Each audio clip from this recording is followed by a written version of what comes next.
Tu es sur le point de lancer ton activité autour de ta passion pour la cuisine et tu souhaites vendre tes plats faits maison à emporter ou en livraison. C'est une excellente idée car la situation est propice à ce genre de projet. Mais tu es peut-être dans l'incertitude concernant certains éléments importants quant au lancement de ton activité. Alors continue à regarder cette vidéo si tu veux avoir toutes les réponses à tes questions.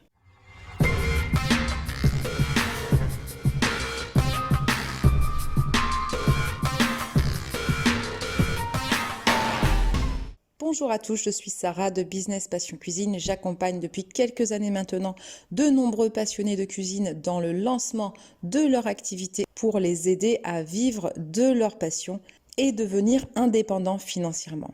Comme tu le sais sûrement, le secteur alimentaire est encore loin d'être saturé car nous avons tous à notre niveau notre petite touche à apporter, notre petite spécialité, notre talent culinaire que nous souhaitons faire partager avec de nombreuses personnes et pourquoi pas vivre de son activité autour de la cuisine comme je l'ai fait moi-même il y a quelques années maintenant. Autant on trouve sur internet un certain nombre de renseignements et pour le coup c'est une mine d'informations hyper intéressante, autant parfois on peut s'y perdre quand on voit des infos contradictoires ici et là sur l'aspect réglementaire par exemple ou sur les diplômes requis ou non pour créer son activité. J'ai eu plusieurs demandes cette semaine concernant ce point précis qui touche au diplôme.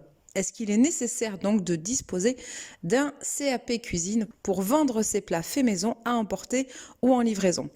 Tu es peut-être toi aussi dans cette situation et tu t'interroges sur ce point. C'est donc pour cela que j'ai décidé de faire cette vidéo. Il faut savoir qu'aujourd'hui, presque n'importe qui peut monter son petit restaurant chez soi pour vendre ses plats faits maison ou encore se lancer dans un food truck. Et ce, malgré l'absence d'un diplôme tel que le CAP cuisine. Néanmoins, et c'est là que la réglementation s'impose et d'ailleurs heureusement, il est exigé une formation en hygiène et sécurité alimentaire, formation qui se fait généralement sur 14 heures, formation payante bien évidemment, dans le but de protéger le consommateur face aux risques liés à d'éventuelles contaminations bactériologiques.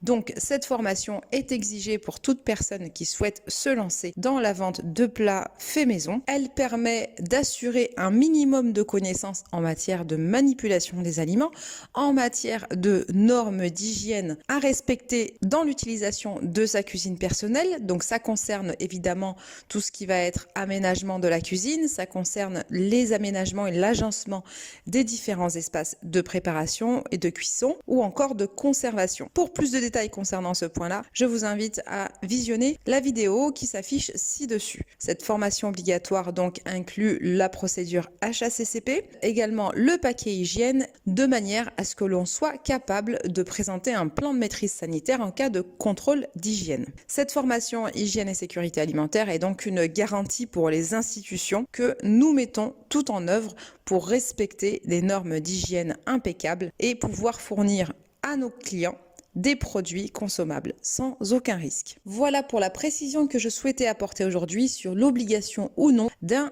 CAP cuisine pour ouvrir un petit restaurant de vente de plats faits maison à emporter ou en livraison. Je te dis à très vite pour une nouvelle vidéo et n'oublie pas, l'argent ne fait pas le bonheur, mais le bonheur c'est de vivre de sa passion pour la cuisine.